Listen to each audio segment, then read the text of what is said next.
order and start with the statement about Governor Baker's order suspending certain provisions of the open meeting law, which because the public will not be allowed to physically access the school committee meeting, but it can be viewed live on the Zoom link or also streamed on channel 14, and then a video of it will be available at the school committee YouTube channel. And remind everyone that the meeting is being recorded on channel 14, and if anyone would like to make an audio or video recording of the open session, to first notify me as chair, and I'll inform the public as is required by the open meeting law. We do. Is anyone going to be, how do I find out if they... So Karen, if you're going to record, please raise your hand. And then can you see if she raises her hand? Yeah, I can see it. She's not, so I don't. Oh, okay. Because I can only see the list of the people. Yeah. So, okay, great. Lisa, can you start us off with our mission statement? Absolutely. Thanks. So the Falmouth Public Schools creates world-class student learning experiences. Our Clippers are empowered to pursue their goals with curiosity, integrity, and resiliency. And also the Falmouth Public Schools vision. Clippers are creative, inquisitive, and engaged learners who participate in their community and as socially responsible citizens. Clippers effectively communicate and solve problems that impact the world around them. Thank you. You're welcome. So our first item is public comment. We have a couple people joining us, so I'll remind you that public comment is limited to 2 minutes, and there's no debate or action taken, but that doesn't mean that we don't hear you if you have something to say. If you have any public comment, can you raise your hand? And I don't know how to tell you how to do that, but hopefully it's obvious. We'll wait another minute, but I don't see anyone raising their hand. Okay, so we'll move on. So our first item after that is the introduction of our new principals. Can we actually promote them so we can see them? Yes, we can. They're ready. Very good.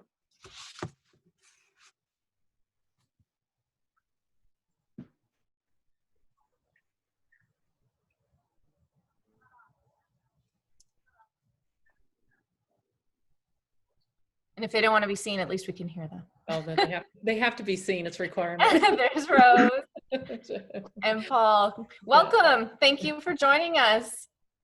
Thank you. Lori, I don't know, did you want to say anything, or would you like them to just introduce themselves? How would you like to do it? I'm going to introduce them. First, I'm going to introduce Rose Moran. She is our new principal, yes, Mullen Hall Elementary School. We're very pleased to have Rose. She's been with us for a long time in Falmouth. And don't say how long. I'm not. I made sure I wasn't going to name the years. But it looks like, I mean, just a couple years, right? Oh, just a few. Anyway, Rose has been the AP at Mullen Hall. She is part of the fabric of the MACOs, and we're very pleased that that she applied and that she was a successful candidate. So Rose, welcome as our principal of Mullen Hall. Thank you. Thank you very much. Rose. Yay. Welcome. Yeah. Welcome, Rose. I'm excited. Rose, did you want to say anything? I mean, I'm curious to know if you've ever worn the Mako suit, of course. That's my first question. But did you have anything else that you wanted to add? I have many costumes, if you've seen me dance around the parking lot. But no, just thank you. I'm honored to be able to lead Mullen Hall, and thrilled that I will be able to continue my work there. Awesome staff, and I'm just excited. Thank you so much. Thank you. Did anybody have any comments or questions for Rose? Melissa. Rose, you're going to do amazing things. Rose, for those of you that don't know, Rose was part of the preschool program at East, and I've had the honor of knowing her since the kids were in school, and I know how amazing she was at preschool and how truly lucky the Makos are to have her at the helm. So best of luck. You'll be great. Thank you. Fantastic. Thank you so much. Thanks for joining us, Rose, and congratulations. We're really excited to have you in the lead over there. Thank you very much for your support. Lori, Paul's up. Introduce us. We don't know him yet. I know. So this is a new introduction to Falmouth. And we have Paul Goodhine. He was a successful candidate for East Falmouth Elementary. So Paul comes from us from Western Mass, South Hadley. He's been an administrator for 16 years at the elementary and at the secondary level. He's been a Title I director. Comes to us with many of the same initiatives that we value here in Falmouth. And so we're very happy to have someone join us in Clipper Nation. So Paul, would you like to say something? Yeah, very excited to be here. Very thankful to be joining the district. Everyone I've met has been super supportive, and we've had a lot of great meetings already and a lot of wonderful collaboration. So I feel very supported, and I feel very fortunate to be here and be part of this team. So thank you very much. It's great to be here. Welcome. We're glad to have you. Thank you. Thank you. Does anyone have any questions or comments for Paul? I'm wondering if you're already here. Are you already here? Oh, I'm here. I've been here, right. Oh, great. And on the first day, I got 2 shirts. Well, actually, I had 1 shirt. I had a East Falmouth shirt from my secretary, and it was nice, you know, and it was maroon and school colors and really beautiful. And then she said, we also have another shirt. We have a tie-dye shirt. And so I've been wearing the tie-dye shirt for 3 days. I didn't wear it tonight because it needed to be washed.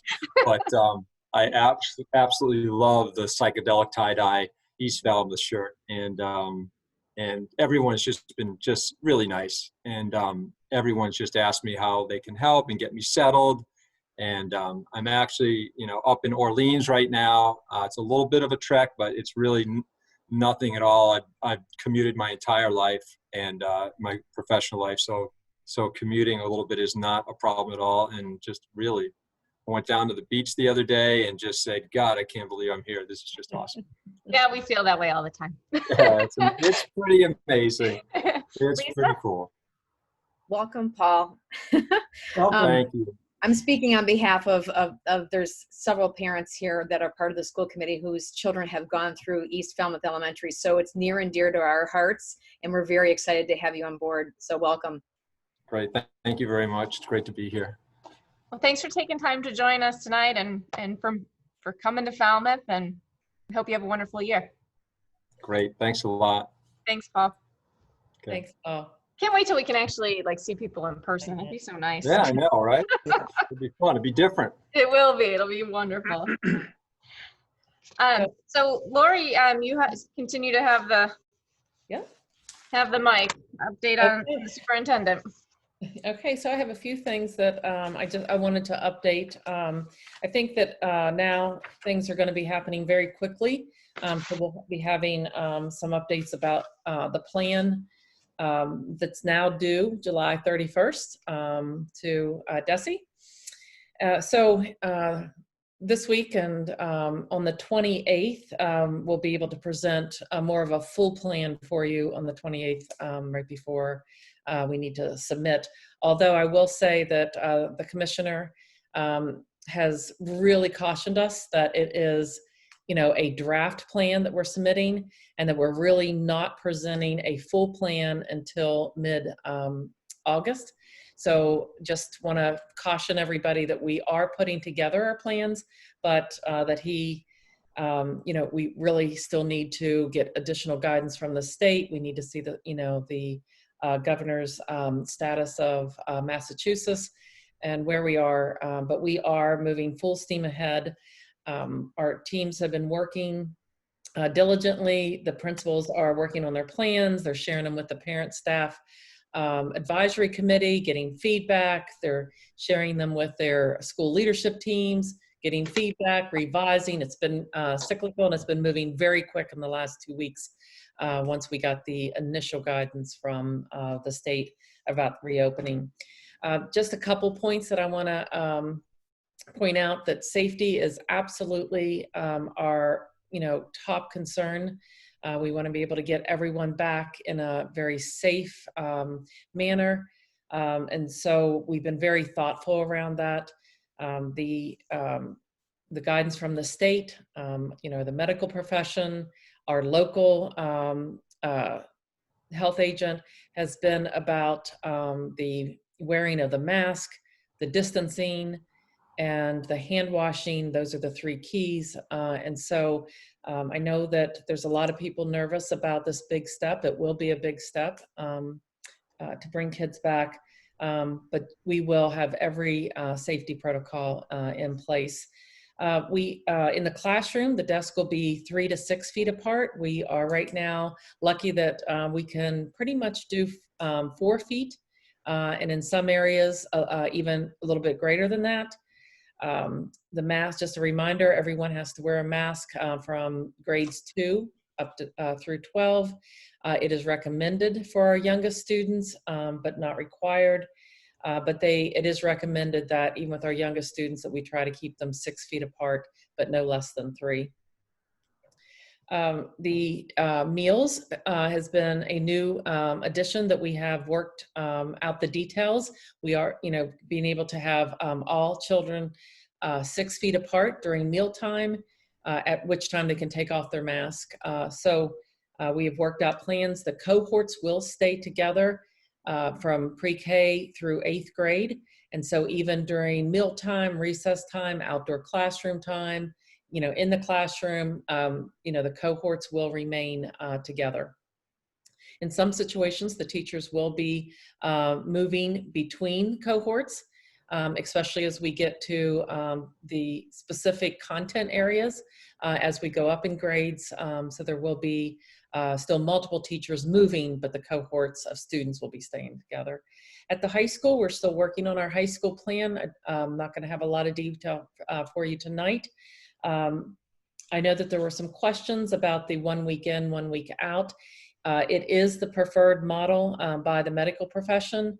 It is and can be, slightly potentially safer than perhaps doing a 1 day, an AB schedule during the week, or 2 days in, 2 days out. As far as the students, they're back out for 9 days before they're back in that 50% model.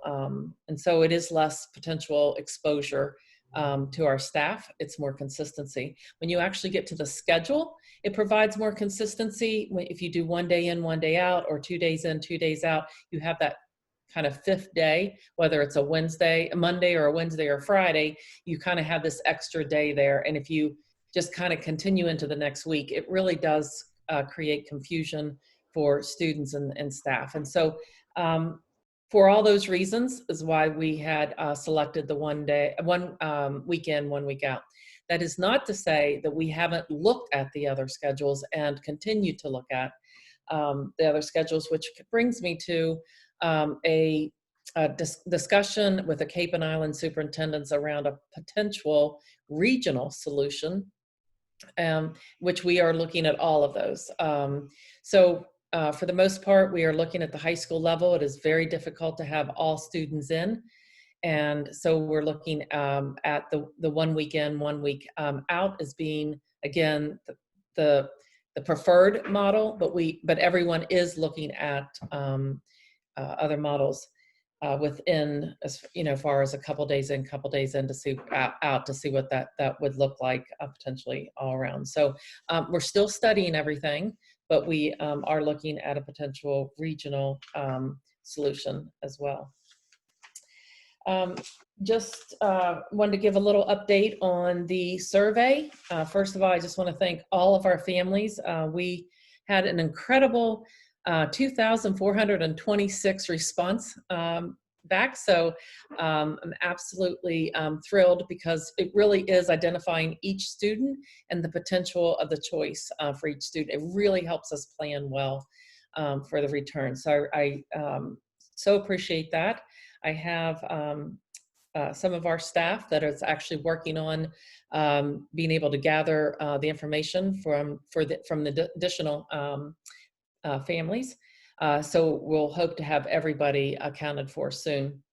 But right now, with almost 2,500 responses in, we had 1,729 responses that wanted the in-person learning. We had 210 families that want to be 100% remote. And we have 622 families that are still undecided. And when we looked at the undecided, the reasons for the undecided, the main reason at 68% was they're waiting to see what the in-person learning is going to look like. And I can totally understand that they want to see what the details are, what it's going to look like, hear about those schools before they make that final decision. The other second highest percentage was the 63%. And remember, they can have more than one selection. So if you're seeing the big numbers, it's not going to add up to 100 because they could select more. But 63% also said that they wanted to see what the status of COVID is at the time. So how many cases might there be? Where are we in the state before they make that final decision about wanting their child to be in person? 52% also said that they were waiting for the state guidance. 44% said they wanted to wait to see what the details of the remote learning would be like. And we did have 11% that said that they were undecided if they were going to return to public schools. So we hope that through our plans and our communication and the choices that we're going to offer that we'll be able to keep those 79 families with us as well. For those that chose the 100% remote, to break that down, there 40% said that they just were not ready for their children to be in person yet. And 30% said that they had a family member that have underlying conditions. So they have those concerns. We had almost 20% say that their child has an underlying condition, and so that they were concerned about that. And then we did have 21% say that their child excelled in the spring. The child loved it, the family loved it, and so they actually are just interested in continuing in that mode. So that was the breakdown with that. For the question that was whether they were comfortable or not comfortable, we had 67% that selected the 3 or 4. It's a 4-point scale. And so, and then we had 33% that selected the 1 or 2 that were, least comfortable. At just 10% that was at the bottom at a 1, very uncomfortable.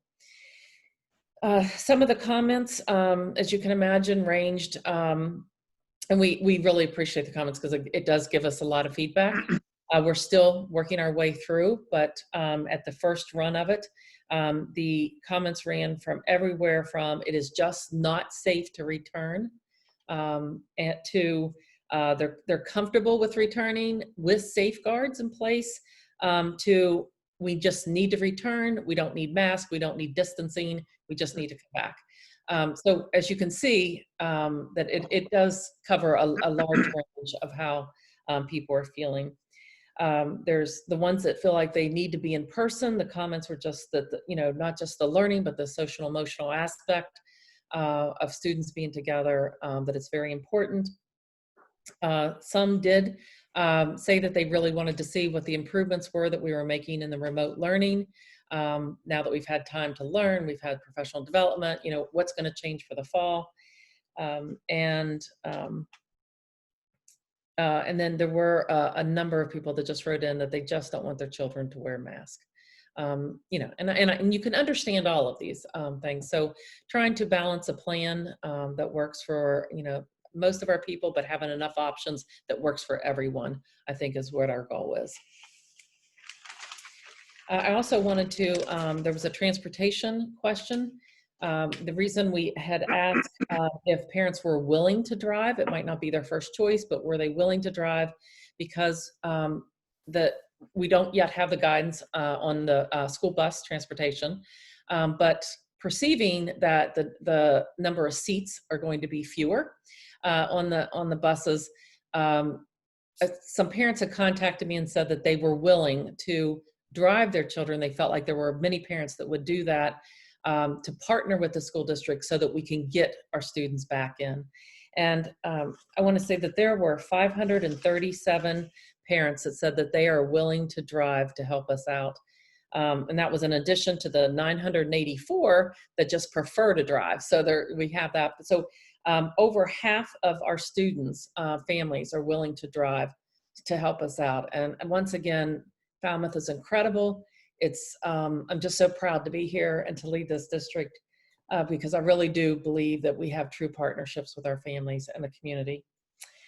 So we'll be working on the bus transportation feature of it, but with that type of partnership, I feel very confident, that the buses hopefully will not hold us up from not being able to have everybody in the pre-K to 8, and then we'll be able to work on the high school. Okay, so I don't know if you have any questions about those. I have just a couple more items. I wanted to talk a little bit about graduation. Plans are moving, forward. We are so pleased. We had 186 students register that they want to be a part of the graduation ceremony. 10 students were unable. Some have already left. Some were in the military. They've already left. Some are going to be leaving for college soon or won't be in the area. But 186 out of 197, I think is a huge turn. And so we just wish all of our graduates well. Can't wait for the ceremony. It's coming up soon. So I think that'll be exciting. One other thing before I turn it over. Well, actually, I'm gonna turn it over to Joan, and then to Sonia, and then I'm gonna come back and I want one more update at the end before we move on the agenda. I saw a couple people had questions probably about school reopening. So, but why don't we just, do you mind if we just hold them all and we'll do all the questions at the end? Okay. Oh, okay. Joan, I think you have an announcement. Yes, so I did want to update the committee on some additional services that we're going to be able to provide this summer. We are very cognizant of the impact that COVID-19 and the school closure has had on our students and their social emotional needs. So in an effort to ensure that we're staying connected to our students and being able to provide some check-ins and counseling services, we are going to be able to provide some of the counseling services to our students with our school psychologists. So we have 10 to 13 of our school psychologists are very excited to be able to be available this summer to provide services. I've been working with the counselors. They were able to identify close to 150 students that they feel would benefit from continued support through the summer on a continuum from potentially a weekly check-in or every other week check-in to students that would still benefit from more of a remote counseling session. That is not to preclude any other student that may need that throughout the summer. So we have set it up with our counselors to be able to provide those services throughout the entire summer. If there are any students, families have any particular needs that maybe there wasn't a student that potentially needed that service as we left school or ended the school year, but some things may come up throughout the summer, please reach out to me and we'll make sure that we get a child connected. If their individual counselor is not available to provide that service for the summer, we will connect them with a counselor, an appropriate counselor to do so. So again, we have a continuum of services of the level of check-in to counseling needs. And our intent is really to make sure that we're keeping up the connections that we have for students as they continue to to navigate everything that's going on currently throughout the summer months, through the summer vacation, and also for students that we recognize are going to need some additional supports as we transition back in the fall for all the various things that Lori has just shared with you and that we will continue to be addressing as the summer goes on. So those services are available. Like I said, if a child or a family member feels that the counselor has not reached out to them, that is a need for a child or a family, please, like I said, reach out to us and we will ensure that there's some level of connectivity for that child and or that family with our school adjustment counselors. So we're excited that we can offer that. All right. Sonia, you want to talk about some summer PD? Sure. So prior to our teachers leaving, in June, they had 2 days of digital classroom PD, 2 full days. And we were able to offer every teacher an opportunity, if they would like, over the summer to add a 3rd day. And we've had just about 200 teachers sign up for that. And then in addition, we are working with the Cape Cod Collaborative and Modern Teacher. And so we are part of a regional professional learning opportunity, and we've had 70 teachers sign up for that. And so we're working with districts like Barnstable and Sandwich and Monomoy and DY. But our teachers are not only working with small teams at their schools or slightly larger teams across our district, but across the region. And they have 3 key focus areas. So one is building off of our digital classrooms PD and learning about online classroom spaces. They're working on playlists, which structure how students will have choice during remote learning. And then finally, they're focusing in on what synchronous or real-time instruction will look like in the digital or virtual environment. So we're really excited to have very high participation, and some of their work products have started to show up this afternoon. They just had their first session yesterday, and they look amazing, and it's really exciting to see our teachers continue to engage and want to prepare and be their best for their students. So thank you for letting me share. Thank you.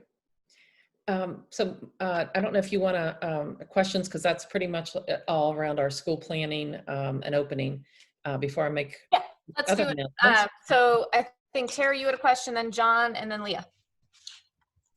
Okay, my question was about, safety is obviously the biggest priority right now, but it struck me when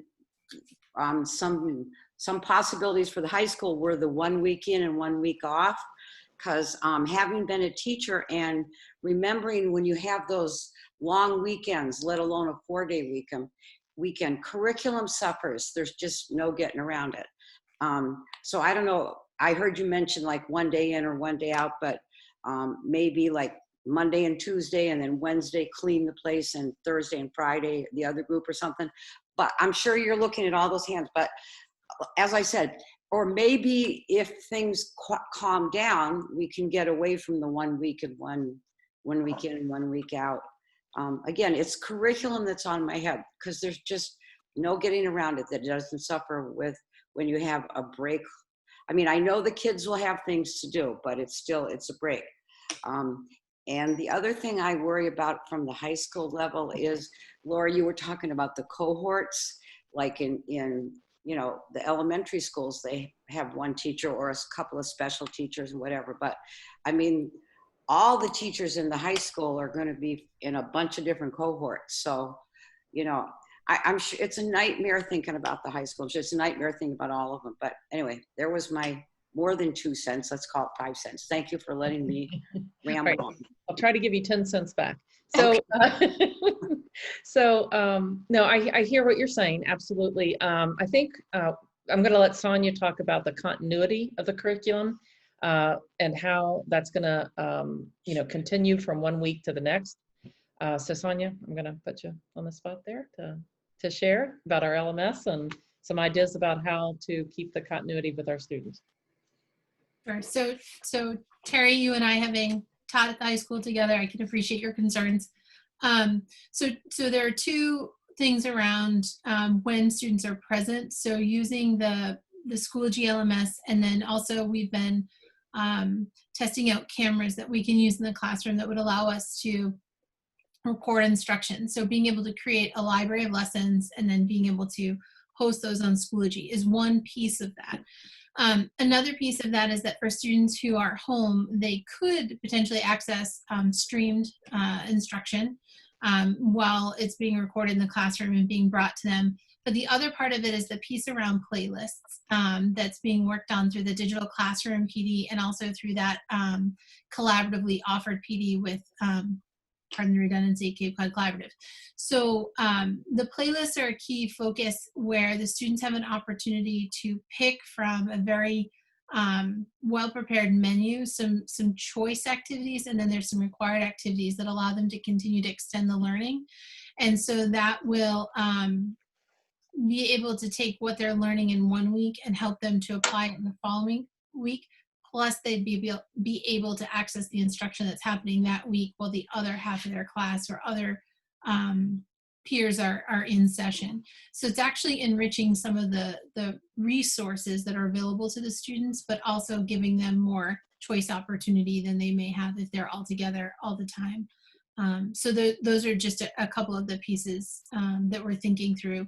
And so meeting with the curriculum council, having all the department heads, I think we all share that same concern about wanting to make sure there's continuity of the curriculum and that we're not taking away from any one course or from any student's vertical experience so that they're prepared for whatever the post-secondary world may offer them. So really trying to stay conscious around that as well. So two additional things that'll be different starting in the fall for the remote, whether it's the hybrid, that students are home, or our students that have 100% remote, that the remote will be graded as well as the in-person, and attendance will be taken. So two things that was not recommended in the spring, but I think everyone has learned from and now will be open back up to us starting when school starts. So hopefully that will be that additional motivator as well. Terri, I absolutely share your concern about the teachers. It is much different at the high school than and every grade level we kind of move up in the ranks. There's more teachers that are exposed to more students. The only thing I can say is the teachers keeping their mask on and staying 6 feet. All of our classrooms are designed that teachers have their own 6 feet parameter at the front of the room because that's what they're saying, that's what keeps us safe. And so, we're going to continue to, read the literature, continue to try to make things as safe for our teachers as possible. But I also hear you. It is much different in a high school than the other, grade levels. I think that was a 50-cent reply, more than a dime. John, did you have a question or did we already answer it? Yeah, no, actually a comment on, I had a parent reach out to me in a really thoughtful discussion about considering, alternatives. And I know the percentage of the survey, where folks, considering an alternative to Falmouth. What I would suggest is that in the, in the beginning of the school year, to have it really be a kind of a malleable process of basically expecting, people that would go to another solution, that they may find the grass isn't necessarily greener and then come back. So if we kind of plan for, maybe both ways, maybe we have, plan for the potential of a certain amount of an exodus and a potential certain amount of an influx. And then on a separate note of a teacher had said to me, a big part of the reason this worked so well this year is the face-to-face bonding that we had at the beginning of this year. And they're not going to have that, next year going into the fall. And coming out of a discussion on the SPED Pack group was different ways to try to break the ice, if you will, of maybe, the prior teachers. You always want a student to start fresh, and not be burdened by any kind of a judgment necessarily of the prior teacher and have kind of a fresh approach.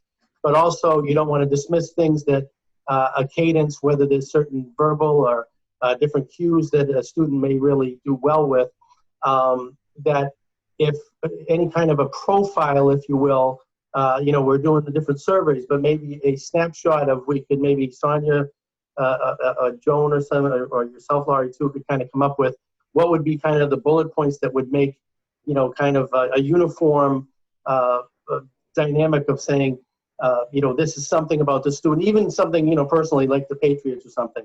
And then on this, and then the same type of a snapshot, if you will, from their prior teacher.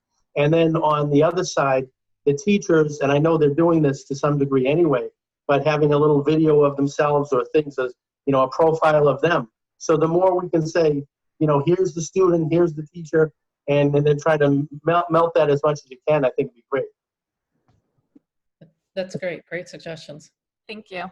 I forget who the other, Leah. So Joan, I have a question for you. If a family was not part of a counseling session for their children during the school year. But after COVID came about, they're having some real concerns right now. Are these families who are eligible to get counseling this summer? And what would that entail? So all families are entitled for the counseling. So if there is a family, either someone who's listening or anyone that may be aware of someone, if you just ask them to send me an email, I will be able to get a better sense of what that child or that family may need, and we can set that up. So again, like I said, from a continuum of, is it a check-in? Is it, a more of a targeted counseling session? And we can work with that individual to identify that need. And I have a follow-up question. If the family's first language is not English and would need counseling in another language, is that available? We can work on getting that, yes. It's not as readily available as our own counselors right now, but we would certainly work to make sure that we could provide that service, even if we ended up having to do a translator in between our counselor and the family. Okay, and so would they have a phone number of an interpreter that they would call to? They would contact me, and we would set that. I would set that up out of my office. Okay. Okay. Thank you. You're welcome. Lisa, and then Andrea. Yeah, this is actually for Lori, and it's something that you may not be able to answer. But are you getting any sense as to what this is looking like for the school year? I mean, obviously, we're starting off in the fall with whatever we decide, the 1 week on, 1 week off for the high school, and whatever, the layout's going to be for the other schools. Do you anticipate that, by January, we're going to start phasing this out? Or is this going to be like for the whole school year? You guys are like laying it out for the whole school year? Or are you getting a sense of how long you think this is going to be? It's a great question. So the purpose of the 3 plans, we're not necessarily to have 3 plans ready to begin the school year. We're targeting the 1 plan, but we have to have the full remote, and we have to have a hybrid, so that we, at any point that we're asked to go into a hybrid mode, that all of our schools can go into hybrid. So it would probably be a 1 week in, 1 week out, or that everyone goes into 100% remote. And that will all be determined on the state of COVID in Massachusetts at the time. And that would be, we would pretty much, just like the governor had closed things, he's phasing, the economy back in, and he will, make the determination if we can be in or not be in. So but we are ready. Mm-hmm. So you'll just be getting continual updates from the governor. Yes. Basically. Yeah. Okay. So, I mean, certainly the hope is that we will have everybody back. I do not believe we will have everybody back, that it will look the way it will. It will be back with restrictions, right? And I'm hoping at some point even the high school would be able to be fully back, even with some restrictions. But we don't know that right now. And I just think it's way too soon to know whether, at any point during the school year we'll be in 100% remote, 100%, even for the high school in, or what. But that's what our plans are for. We're ready to smoothly move between any of them at any given time. And okay. I think, we learned so much through the spring. We're doing so much of the professional development. We are really setting ourselves up to be able to move those transitions easily and swiftly. So our students aren't missing, that valuable learning time. Okay.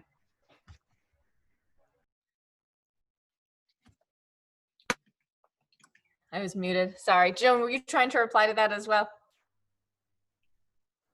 Yes, if I can just add in, Lori and Gilly, also I just wanted to share that with all of our programming, but most especially because if we're talking at the high school level of potentially having a more hybrid with 1 week in, 1 week out, I just wanted to make mention that students in our substantially separate programs, even at the high school, we would be looking for those students to attend school every single day because of the nature of that programming.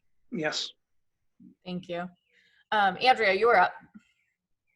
Yeah, and I actually have several questions. So, but I'm going to switch the order of them because I wanted to just follow up a little bit what you were just talking about, Lori, in terms of that, we've been basically following the guidance from the state. We've been, the closure of the schools happened at the word of the governor. But going forward, I guess my question is, because schools are doing different versions, what is the monitoring and what is the moving in and out of the different models going to look like? Is that going to be waiting for something from the governor, or is it going to be if there are increasing cases in our area, or if something happens in our schools? I just want to know, are we only going by whether or not the governor says something, or do we have some type of testing, monitoring set up that's specific to Falmouth schools or the Cape? Great question again. You guys are all great. Anyway, with the questions, that's perfect. So any of those things, right? I mean, it could be Falmouth specific, and our local health agent would be advising, advising specifically to Falmouth. It could be a statewide, it could be regional, and it could be school specific. All those decisions would be made, and we have to have those plans ready. There could be a COVID case that arises in one classroom. A classroom could be possibly out on quarantine for a while, the 14 days, or it could be a team, or it could be the whole school, right? It really, when the health agent and they do the contact tracing, that actually indicates at what level or what needs to be done. So to answer your question, it could be all of those things. Can I follow up on, oh, sorry, can I just ask it? I want to just follow up on that same question. Does it work both directions? So if Falmouth hasn't had any new cases for 3 months, can we move out into a less restrictive environment just as much as we would be forced to move into a more restrictive one? Or do we not know yet? That one we don't know yet. Okay. Thanks. Sorry, Andrea. I just wanted to make sure. We have no experience to even guess on that one. Yeah, fair enough. Yeah. And so that contact tracing that you referenced, that's being done by the town or by the schools? The town. It's always the VNA or the actual health agent. One or combination of both. They always do that. We do not do that. Okay, great. Thank you. Another question was about the division of bringing back the K-8 and full time, and then the 1 week in, 1 week out for the high school. I'm wondering about how that decision was made in terms of is it just because of scheduling issues? Is it an age issue? Because in some ways, the logistics of Lawrence have more similarity with the high school in terms of the number of teachers that will be, seeing students than they would have in common with an elementary school. So I guess I was just wondering about how that division was decided and what led to that. So the high school, just the sheer number of students and the sizes of our classrooms, right? So we can only have, so we don't have a number per classroom. We have a size limit. So if you have desks that can't be any less than 3 feet apart, or any, well, I mean, you could be greater than 6, but I don't think anyone's been able to do that. So between 3 and 6 feet apart. So it's the number of desks that can actually fit in a classroom is determining that. And then the number of space, and then the teachers it would require to have everybody in. So we would not have the space at the high school to be able to have all students in, nor would we have the staff. Like we can come up probably with an additional maybe 15 spaces to create some new classrooms, but we don't have the staff, and it gets more difficult when you get very specific, content specific, right? With the teachers. So, if I would need, 5 extra science teachers, I don't have 5 extra science teachers to move them into extra spaces. Nor does our budget allow us to, even if we could create 15 new classrooms, to actually have 15 new teachers, hired in. But at the high school, it just gets, an additional layer to that is because of their licenses and the specific areas in which they teach. Okay. And if you allow me just one more. there's been a lot of talk about an important factor of getting the students back into the classroom is about socialization. And I guess with some of what we've seen and heard about social distancing, desks being forward, what will be done at meals, outdoor time, all of that, I guess the question is, how much of that socialization is actually going to be possible with all of the criteria and limits that are going to be placed on the students? So it's not going to look like it did before. What I will share, I think a very positive story is the YMCA with the summer program, because the students have to be social distance. They have to think carefully about what kind of games they can have. The kids are so happy to be back, and that even though they may not be able to interact the way they did, and they have to keep the distance, you can tell how much fun that they're having just being, back with lots of students, to see, lots of different students, and they're wearing their mask and all. And it is really, from my understanding, Patrick actually got to visit, and he came back, and Patrick gets very excited about things, but he just was, he said, there's just, these kids are happy. And he was like, so I'm very hopeful with that. We're going to be starting our summer learning academy soon, and we'll get to see the students interacting. So we're going to be able to view that and see how that works. And we have amazing teachers that are coming up with games and things that kids can do, where they don't have to, share materials. They don't have to, be close, but they can still, be around in a group and to see different faces. So we're really looking at trying to figure out how to make, the environment still warm and welcoming, and, and have some fun during these, environment, even though we have to stay 3 to 6 feet apart, or wear masks. So we're working on all that, that element of it too. But Patrick, I don't know if you want to add anything there. Thank you for relaying that. Starting up the working with the Y to get them launched. I was concerned about how fun is this summer camp going to be, and I just went and checked on them, and they were doing all the right things. But it was just, the kids are seeing somebody other than their brother or sister who they've been seeing for the last 3 months. And they were happy to do that. And I was really pleased and proud that we were able to support them. So Thanks. The kids will be okay. Let's get them together. Yeah. Natalie, did you have something? I thought I saw your hand. And then Bill. Yes, thank you. Yep. Just a really quick question for the families that would prefer the 100% remote. If that is an option, what does that look like? Will the children be matched with the teacher, or if you could sort of speak to that a little bit? So we're looking and talking through, different models. In some situations, the students would be able to be added right into the classes with the students that are actually in class, so they can still form a group. Good. It'll just be, some will be remote and some will be in, but through the Google Classroom and through Schoology, they'll still be able to form groups, interact, have discussions, work on projects together.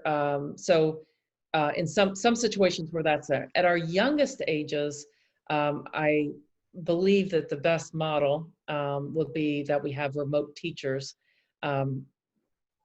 and then we have our in-house teachers. So, but we're still talking through all this. This is early stages. I don't want anyone to hold us to that, but we're trying to work through, with the teaching staff and the parents, and trying to figure out what that actually does look like. But right now, that's kind of where we're getting it narrowed down to. Awesome, thank you. Bill? Yes, Joan, thank you for your comment in reference to your special needs kids on in person, because I know there's a big push right now from the state in order that all those kids receive more in person than basically anyone else. So I think that's a direction that you're taking. I think that's really positive, and those kids really obviously need that. Another thing that concerns me is initially the state came out with a class size of 10 to 12, I think it is. Are there still limits on class size, or that is pertaining to what you said, Lori, in reference to the size of the classroom. It's all about the seating now. It's not about the number of students that we can get into the class. So the 10 and 12, it was early guidance. That's not the guidance now. It really is the 3 to 6 feet apart within the classroom. Okay, so that then should enhance at least your availability of the staff that you have now, and probably would not create any additional staffing, because that was a concern when the 10 to 12 came out, that if I had a large group of history kids, 25, how do I split that up reasonably without additional staffing? And that's a concern. So if it's just on a spatial thing, I think that's really good. I'm concerned about dollars and cents as well, because when the federal government put out money for schools, education, to try to get through the initial COVID situation, I believe it was $13.5 billion that was given to all educational institutions. Each state then received maybe a percentage of that. We obviously received some dollars and cents on that. I know right now that they are asking Congress, teachers unions, educational systems throughout the United States for $175 billion, which is a little bit uptake from 13.5. And I'm thinking of that, if the federal government doesn't come up to snuff, which concerns me in the long run, or looks at that money and doesn't divide it up or cut it back tremendously, are there going to be fiscal and financial concerns for districts? Because obviously the state can only do so much. And to me, we're leaning on the federal government when every other issue to try to open everything. And to me, schools are pretty important to open. And hopefully that the federal dollars come to us from that. So I just wanted to throw that out because I'm concerned about the funding of the most important damn resource we have, and that's kids. And we have a tendency to forget that from a federal and sometimes a state standpoint, and sometimes from an economic standpoint. So that's just, I'm just throwing that out there. Obviously, I don't have the answers to that. I don't know who does. And I'm sure Congress is going to struggle with those answers as well. And the last thing I have is just a thought process, because obviously I would love to see all kids back in school in person. End of story. That would be great. But I have a feeling that a lot of kids are not ready. A lot of families are not ready for this. So I think to me, a remote learning may be the entirety of the year for some. Hopefully that's a very small percentage. But I hope kids get back. And I hope all activities get back. And I hope all sports get back. And I hope those extracurriculars and sports become a part of the social fabric of the school again. Those are concerning to me in the long run, because obviously we're coming into August. Decisions are going to have to be made on extracurriculars, athletics, and things of that nature. Obviously, that'll be handed down from the state, but those are concerns that I have. And again, I sit back and I think about all the things educationally, and it goes back to kids, and we have to do our best to take care of kids, because to me are a great resource. And we need to fund them. So again, for my more than 15 cents or half a dollar or whatever, I just needed to throw those things out. So thank you for listening, and I appreciate your efforts and everybody else's efforts in this challenging time. Thank you. Thank you, Bill. So I had one other thought, and I'm wondering, I'm worried about, of course, we're all worried about the kids and getting them back and what's best for them, but I'm also worried about our teachers. We don't want them to be scared to come back to work. Their job is already hard enough without that. And so when you were mentioning getting our, especially the special ed students back into the classroom, I'm wondering about our students who need physical help, where the teachers and aides cannot stay 6 feet away from them because they need physical assistance, where, to be moved around or for toileting or whatever. What are we doing about those kids and teachers? What are we doing? There is additional guidance surrounding students that have those extra needs. In some instances, we have to have increased PPE equipment that we'll have for all of those classrooms. So some additional, equipment we'll have. There will be some level of modification to that, but we do recognize that some of the students that we serve do require a little bit more, hand over hand instruction and closer proximity. So I don't have all of the answers for you just yet, Kelly, but we are working on that. And like I said, through increased PPE and some other types of programmings. There are some in the guidance there, the new guidance that was just released for special education for the return to fall does speak to some of that and with some of our special populations. So we're continuing to work through that, and I'll have more information for you again, as Lori said, as we continue to develop our plans. But thank you for acknowledging that, and we are working through that. Thank you.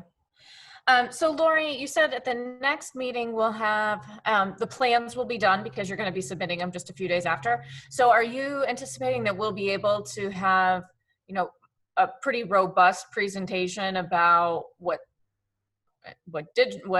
remote learning will look like, what in-class learning will look like?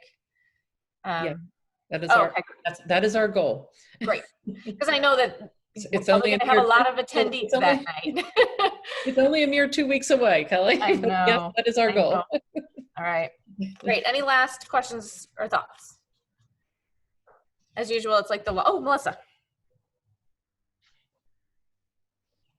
Hi. So I'm concerned for the staff, and I know that we touched on it. Is there a way to link staff up with staff that want to work from home and students that want to school from home? Is that an option? Is that, I don't want the staff to be, not that we would intentionally overlook anybody, but I'm concerned for the adults as well. We are definitely looking at all of those options. If matches can be made, and and looking at that, we're definitely looking at and just every day. That's why I said it's only 2 weeks away, and we have all these kind of details that we have to work out, and we're but we are like every day we're getting a little bit closer. I just don't have the answer to that right now, Melissa, but we are looking at every option possible for everybody. I mean, we definitely care about our teachers. I know. We love our staff, and they're just wonderful. So, we want to keep them safe, and do whatever we need to do to keep them safe. And then I just have another question in regards to students who I know that the plan is to cohort, you have to have lunch together and this is your group. And what happens when the specials or the lunch, or that's like a student's or a teacher's reprieve from a peer, and now there is no reprieve, there's no escape kind of thing? That's correct. The students, whether it's 16 or 20 students, they will go to art together. Well, they won't go, they're going to stay. The art teacher will be coming in to the classroom. Right. Music, lunch, recess will just be with those 16 to 20, students, all through the day. That is true. For the beginning of the school. And I do want to, caution, we don't know if things will loosen up at some point, right? And that we'll be able to get to do more. But that is the plan for the beginning of school. And I think, the safer and the more we ease into school and the routines and making sure people are safe, I'm hopeful then, that will allow for possible easing of some of the restrictions, but we'll see. But starting safe, I think, is our most important first goal, first step. I agree. And if I can just touch base on the question about, I think it was Kelly's question about some students that require more hands-on. Mm-hmm. I do that every day. And you don't necessarily have to wear an N95 just to be in close proximity with another person. You know, like a mask is great. The face shields, I think, are kind of starting to make a come around. You couldn't really get them, but that's another great resource. I just, I don't want, I don't want it to, I don't want this to turn, I feel like it's already kind of dividing us as a society. And our schools are such a loving environment. I wouldn't want that to not be. So I understand that we need to be careful and cautious. The public's health is extraordinarily important to me, to everyone. But I also feel like our schools are a loving environment, and that also is important. You're absolutely right. Leah, did you have a final thought? Yeah, just that I know the MTA has come out with some of their ideas around the phased-in approach, and I'm wondering if you're taking that into consideration in the plan. I know this is part of why the commissioner's saying don't put any information out until August, but because there are a lot of moving parts. But I'm just wondering how the MTA's new phased-in approach and their ideas are working into our plans in Falmouth. So I don't think they're far off at all. I think that the basis of what the teachers want and what we want are very close and very similar. The plan that came out was actually the guide for at the state level negotiations with DESE. And so they started last week, maybe prior to that. I'm not sure if that was the official start last week with negotiations. So we'll hear more about that. We're actually, we meet twice on a regular schedule with our union representation. We've continued that through the summer.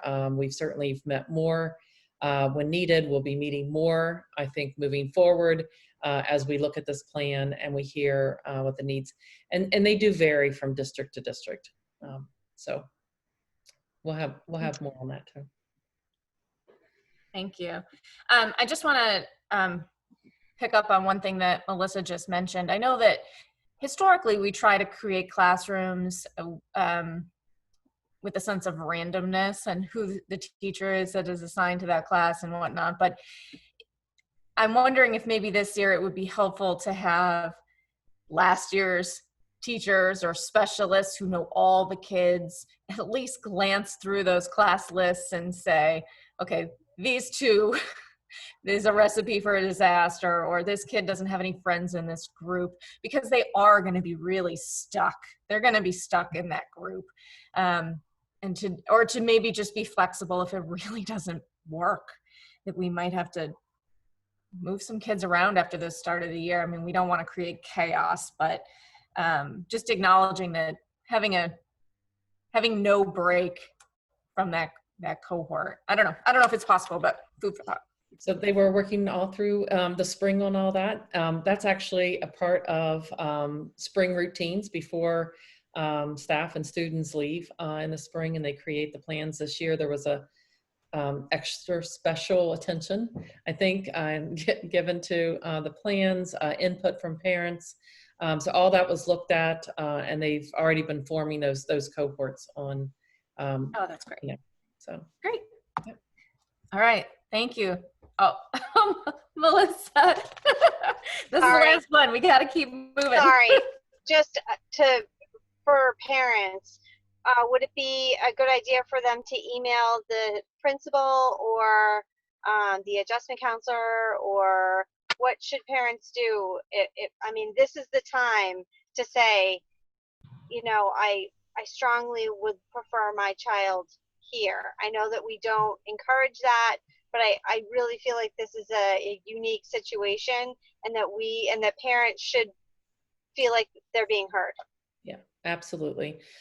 Yes, please, parents, if you have any concerns or you want to share, please contact your principals and share that, and they will be happy to listen and happy to do what they can.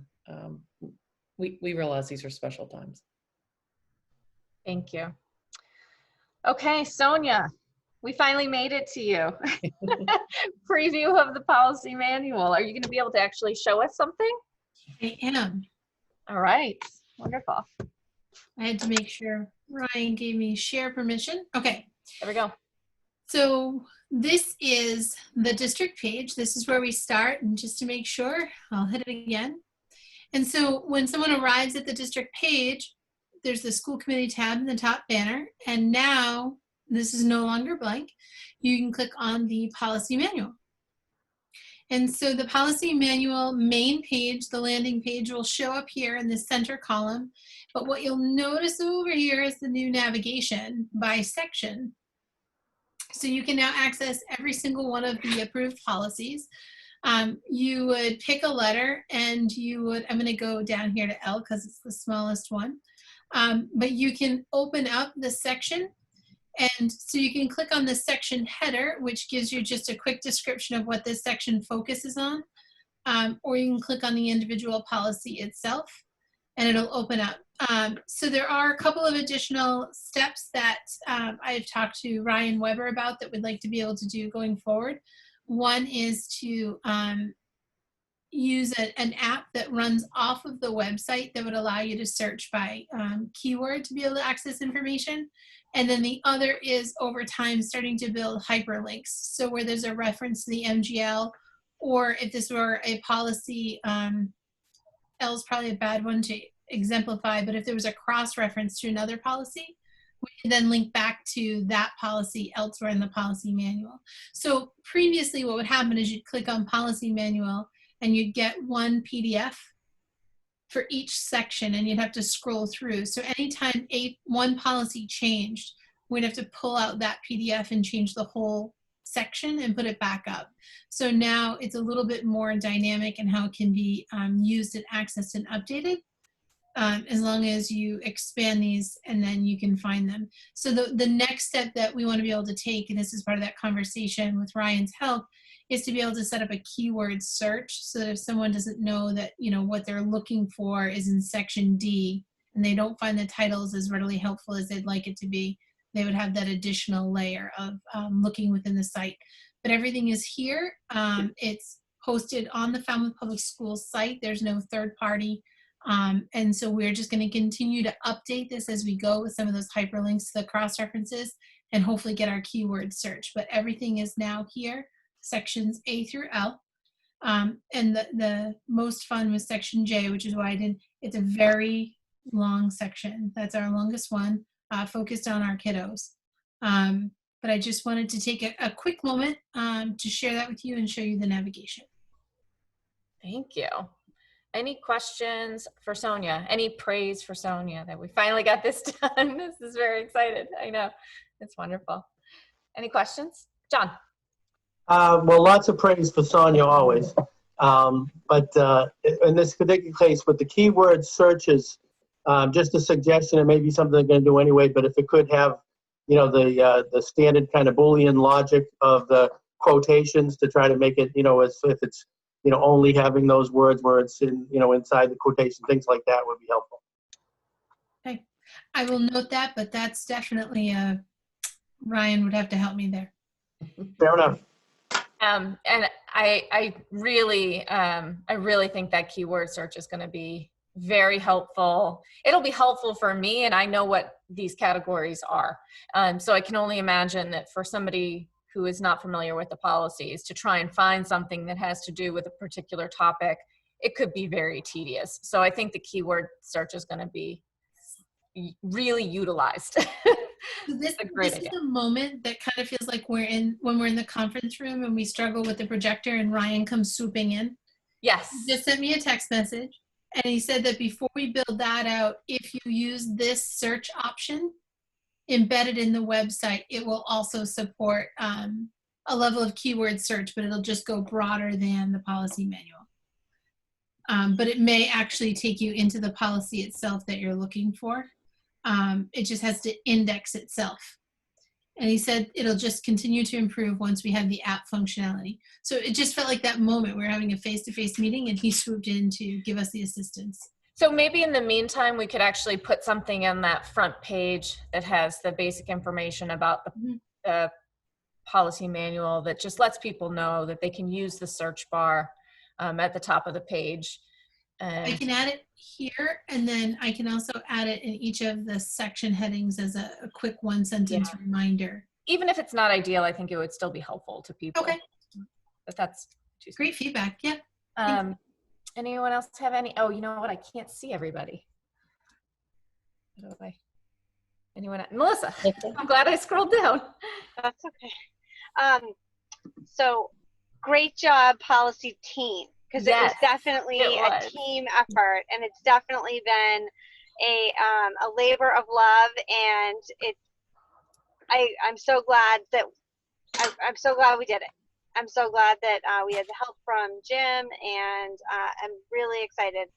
Sonia, any thoughts as to when the app may be available? Like year's end, 3 months, next week? Do we have any sort of timeline? Because I know that Andrea had asked for the keyword search, I think like her first policy meeting. I feel like that was like her first request. I can work with Ryan to see what we can set up for a timeline. I know that graduation is his big focus, and the plan to which Dr. Duerr alluded to is mine, but we can work on that and kind of figure out what makes sense in a relatively efficient time frame. Great. Any last questions? Oh, everybody moved. Any questions for Sonia? Great. All right. Thank you so much. That was awesome. Moving on to Patrick. Update on our capital plan. Sure. Thank you. So you all should have received in your packet a spreadsheet that should look familiar because it doesn't change that much every year. And in that, there's one section that is green, and that is what we've tentatively prioritized as requests for to put into the town for capital requests this year. Now, I want to emphasize the word tentatively. The town, we are blessed, bottom line, that the town has funded our operational budget the way it has, but the town's ability to fund capital requests for the schools and all the departments in the town is really fairly uncertain right now. The state budget is still not passed, and local revenues estimates are all over the place. So it really is all over the place. So we've been asked by the town to just follow the same process as we've done in the past. That process consists of sort of this informational discussion, and then the next meeting we'll do an action vote of approving a number of requests to move forward. If in the past the school committee has looked at our projects and thought the timing was right, or more right, let's say, to move a project forward, think of our turf field as an example. If there's something that has been listed on the list that you think is of utmost priority for the community, bring that up. We talk about these projects internally a lot with our facilities staff. But the 4 projects we've listed include hopefully the final phase of the Morse Pond ceiling replacement effort. some outside work at the Lawrence School that would be repaving and recurbing of the parking lot, and then there's some electrical lighting work that would need to get done. The high school chiller, a chiller in a building this size of FHS actually looks a lot like a train locomotive, a train engine. It looks a lot like one of these things. And the one that we have in there, there's just one in that building. It went through a lot of problems last summer. We did some significant replacements, parts replacements. It's about 16 years old already. The idea of putting in a second chiller while this first chiller sort of goes to the end of its life is something that all the experts out there who we have help us with our buildings highly recommends. And then the final request would be for some architect and design work, which is just the kind of the very first step to help us get a handle on the replacing of the Teaticket roof. Now, the full cost of that Teaticket roof would, because it's over $1 million, would have to go on the ballot as opposed to being part of this capital request. And we did submit some paperwork to the MSBA. The MSBA, which also provides some support in funding capital projects. The MSBA, we're kind of just in the process. We don't have any true feedback on where we stand with that MSBA process. So those 4 projects are where we are as of whatever today is, July 14th, July 15th. Yeah, July 14th. And if you have any questions about that now, I'm open to answer them. We'll be updating the numbers when we get them. We may not, in fact, put them all forward. If the state budget gets passed and the town sees cuts that won't allow them to fund anything in capital, maybe nothing actually gets put forward. But this is the process we're being asked to use right now. So that's where we are. I'm happy to answer any questions, or as always, if you think about the questions tomorrow morning, give me a call. Leah? I guess my question, Patrick, is, do you have a priority list? And you don't have to say that right now, but I'm just wondering if that has been part of this process. Of those 4 projects, is that what you're saying? Yeah. If there is much smaller funding. Yeah, that's a great question on this. I think, and it changes every day almost, but I think it would be, I would love to finish up the Morse Pond ceiling replacement. We're doing a big project this summer on that, and I feel like if we had a little more money, we would be able to finish that up, and a lot more time, we'd be able to finish that up. And then probably that architect design money, because I would love to get that Teaticket roof moving forward also. So if I was limited to, let's say, $500,000 or $600,000, at this moment, I think those would be my priorities, unless I get a call from the high school tomorrow about the chiller, right? Okay, thank you. Thanks. Any other questions for Patrick? So my only question is, so roofs are always a high priority, of course, because kind of need to have them work well. But my worry would be whether or not we could then, so this phase happens before it has to go on the ballot for an override or whatever. So that's a very valid question. Is next May, would the timing be right for a ballot override? So that thinking about that is, I think, a valid discussion for for the next meeting. You know, if people have any strong feelings about that, I don't have any brilliant insight on that, but that's a really important discussion point. So, you know, but even if you did the work, it's not going to go, it's not going to get dated too quickly. That was my next question. So it does have a little bit of a shelf life, even if it does have some value. You'd be able to just add some incremental, you know, cost increases over a period of, you know, 2 years or something like that. Great. And I don't know if there's time, considering all that needs to be accomplished in the next 2 weeks, but our FinCom representatives to the budget subcommittee often have really helpful insight when we're thinking about longer range things and capital projects and ballot initiatives. So, and that's part of this whole town process. They right. Provides insight into this stuff. So I don't know, regardless of whether or not we can squeeze it in before we vote on this at our next meeting, we should probably meet with them and pick their very helpful brains at some point. Any last things?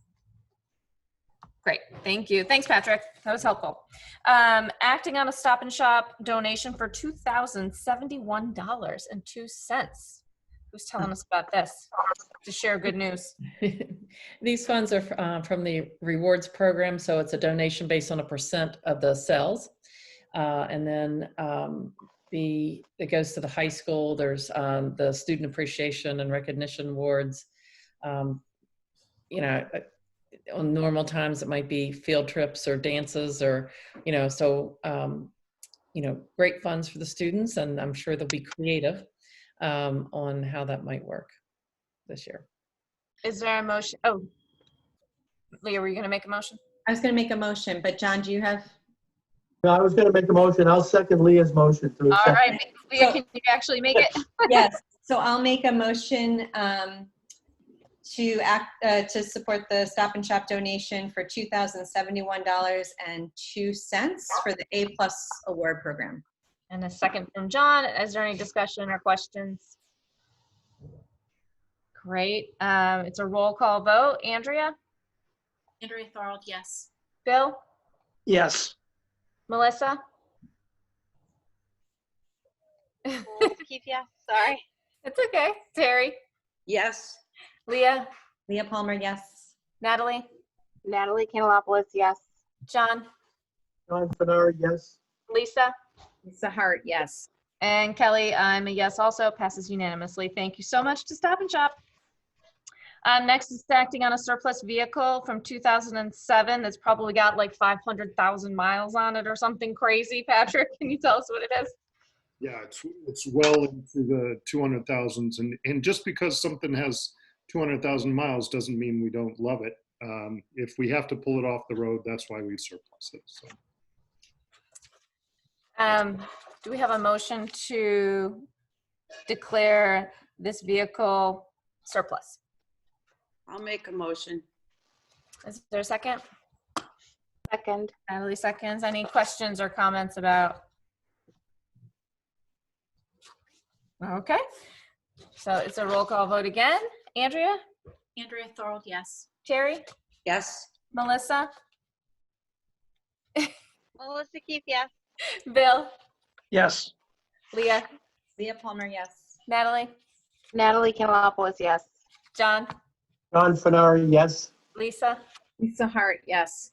And Kelly Welch, I'm also yes. It passes unanimously. Thank you so much. You guys can probably tell where you are on my screen by how much I have to move my head to see you.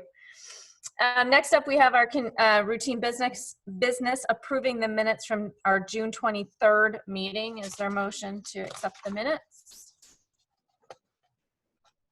I'll make a motion. Terri makes a motion. Melissa, can you second instead? Thank you. Is there any questions or comments about the minutes? Any edits or anything? Wonderful. Roll call vote again. Andrea? Andrea Thorrold, yes. Terri? Yes. Bill? Yes. Melissa? Melissa Keefe, yes. Leah? Yes. Natalie? Natalie Kanellopoulos, yes. John? John Furnari, abstain. And Lisa? Lisa Hart, yes. And Kelly Welch, I'm also a yes, it passes. Thank you so much. All right, moving right along. Report from the chair and then committee member reports. I'm going to apologize in advance. I got about a million things. So first up, I sent today an email that had completely, I don't know how I missed it, but I completely missed it. It came like over a week ago. But thankfully, Andrea forwarded a version of it to me again about the Native Student Partnership meeting that's being initiated, I think, by Nicole Bartlett over in Mashpee. So I don't know if anybody had a chance to actually look at the email, but they're working to put together a committee and looking for 1 to 2 representatives from each school district to come together and learn about the progress districts are making for Native students and expanded programming and partnerships, especially because the tribe is so close to us. So I didn't know if anybody wanted to volunteer right off the bat or has a particular interest in volunteering for that committee. They're going to, this may be the deciding factor, they're going to meet on Thursdays at 3 o'clock. So that may be an issue for some people already. Yeah. Any takers? I would volunteer for that, but I work until at least 5 o'clock, so it's very challenging. Any, Melissa? I looked at my schedule. I really was interested in doing it, but I work until 3 each of those days that they had listed, and there's no way that I can get there, especially with surgery ramping up. Yeah, I had a feeling we were going to have this problem when I saw the time. Sorry, I wish it were just a little bit later. Yeah, no, it's really hard that it's during the day. Well, if anyone has a chance, Andrea? I just, do think that we should have some representation there. I think it sounds like they're putting together a really good group and it is important information. I'd be happy to sit on that. It would be great. I think they're looking for more than one person from each district just because, a team brings back information better than an individual. So I would be happy to do that and I'd love if somebody could join me. I can definitely, Natalie, can you do it? Yeah, so Kelly, I think sort of same conflict. I looked at the schedule, my calendar. There are some conflicts that I have, but I can definitely be part of the process.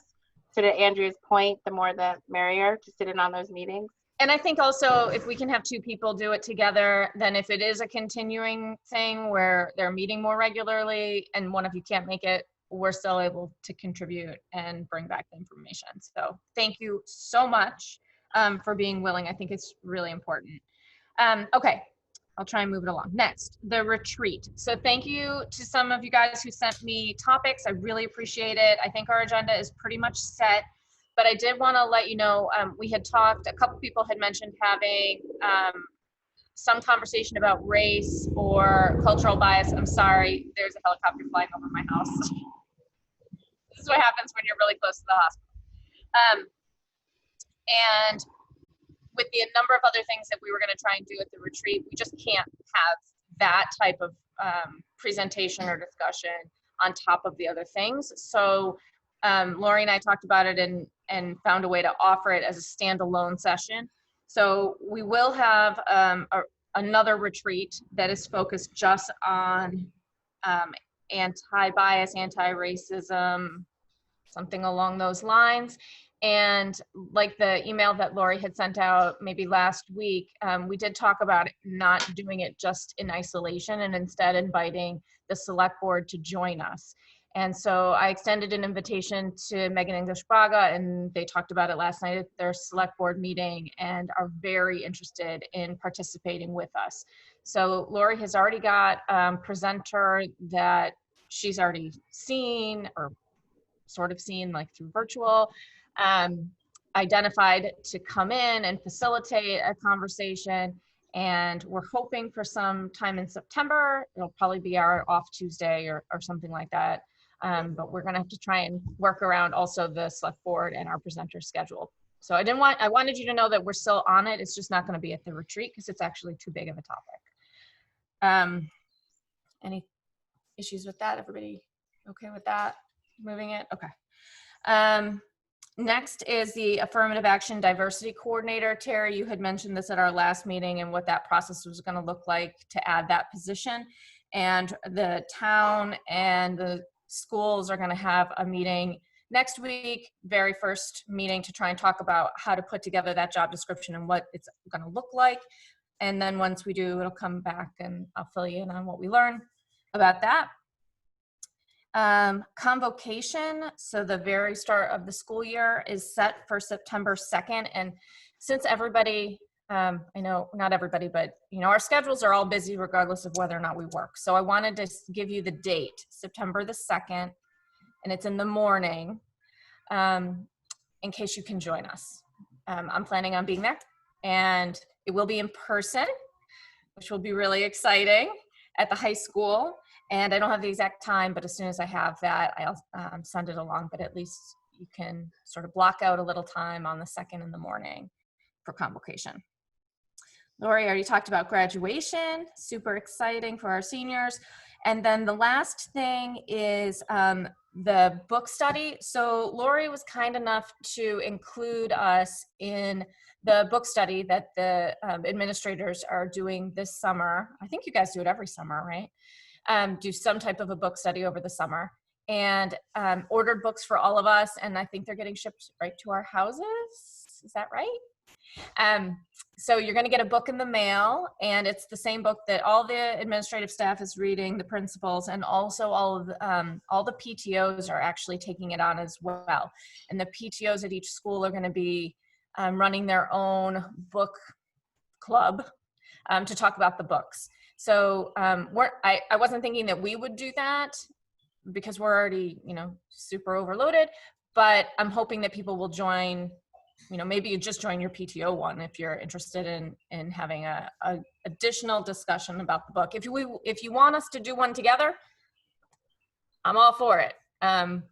So you can just email me and tell me if you want us to do it instead. But at the very least, you're going to get the book to read and can join a PTO conversation. Any questions about that? Kelly, can you just tell the public what the book is? Oh, I'm sorry. I thought we talked about it at our last meeting. The book is White Fragility, and I don't know who wrote it because I don't have it. Sorry. Maybe you know. Leah, do you know who wrote it? No, I'm reading it right now. Okay. I actually don't know. I don't know. It's in my mind, but I can't. Okay, save your copy and don't send it to Leah. She's already got one. Save a few bucks in the shipping. Lori, did you want to add anything? Did I cover all the things I said I was going to do? You did. Okay, great. Committee member reports or requests or announcements or whatever you have that, Terri. I have a former colleague who gave some wisdom about the reopening, all kinds of different things. And one thing stuck in my mind, and I mentioned this to Kelly the other day, is I think we should have a face-to-face meeting real soon.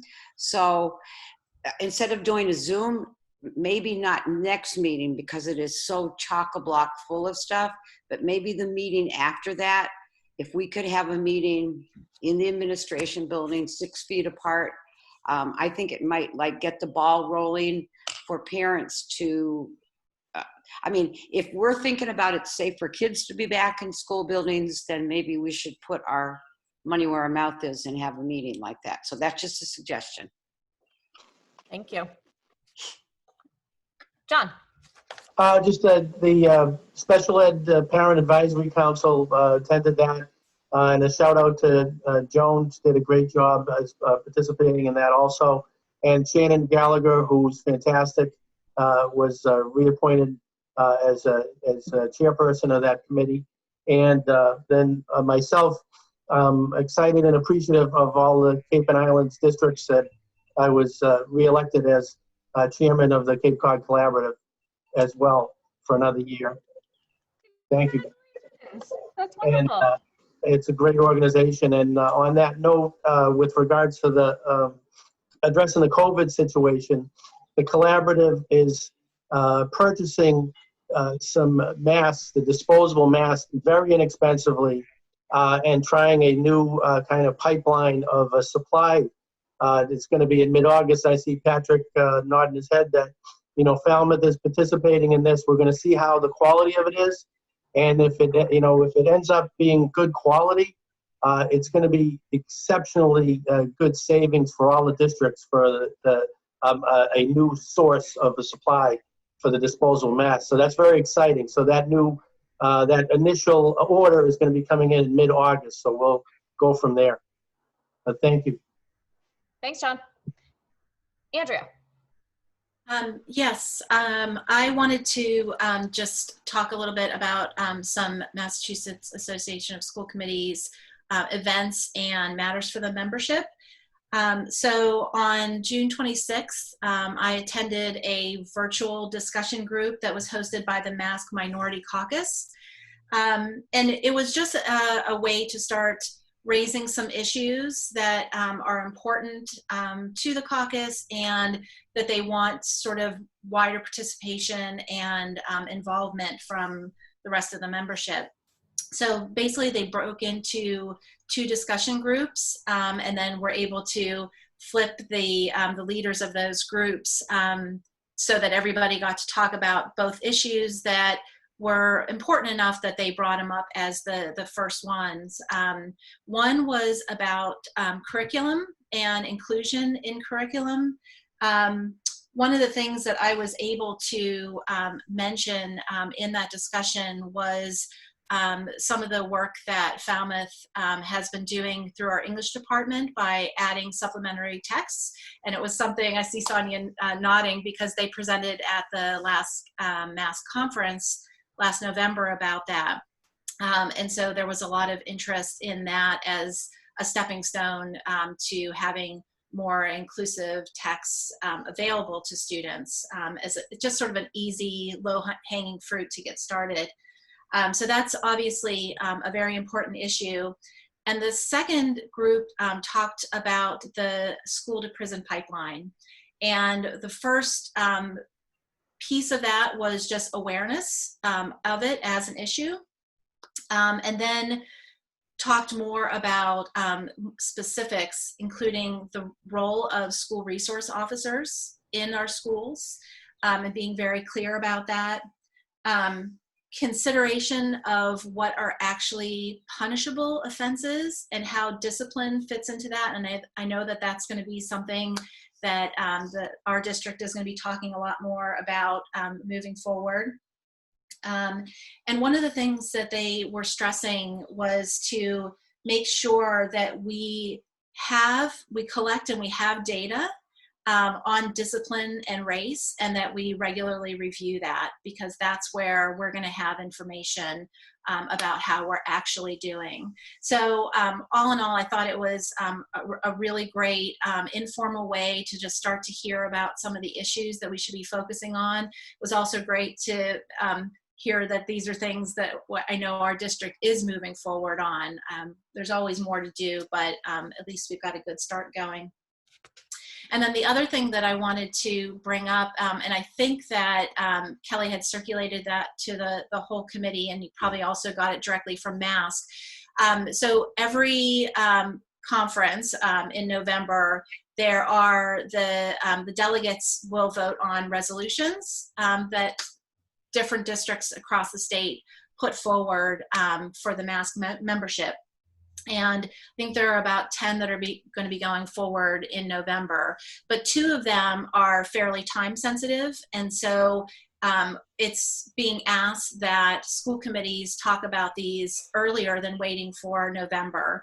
And those 2, one is on COVID-19 state funding. The take home on that is really just no unfunded mandates. And so we want to make sure that the state hears us loud and clear that we need funding for all the requirements that are being put on us. And the other one is school committee anti-racism resolution. And so those are not on our agenda tonight for any discussion, but I would like to put that forward for discussion at a future school committee meeting, so we can decide whether or not we want to sign on to those resolutions prior to the November delegate assembly. All right, thank you. You're welcome. Good points. And I'll remind you, feel free to email me anytime, everyone, about agenda items. I'm happy to, take everyone's consideration for what they would like. And then related to what Andrea just mentioned, MASC is doing a lot of online things because their conference is canceled. So, in general, it's like information overload sometimes from all the emails that we get from them, but a lot of them recently have had a lot of good opportunities for educational and professional development type stuff because there's no conference. So you might want to take a look, and I'll try and forward them along as well. Leah, sorry. So I don't know if this is the place to do it, but it's actually a question around our billing. Oh my gosh, I completely forgot to have Patrick address that. I'm sorry. Well, can I just ask a question about that right now? Is that okay, Kelly? Yeah. I'm wondering about, so it's the school lunch billing, and my question might not actually be pertaining to this line. I'm not sure what this line is for exactly, but my question is,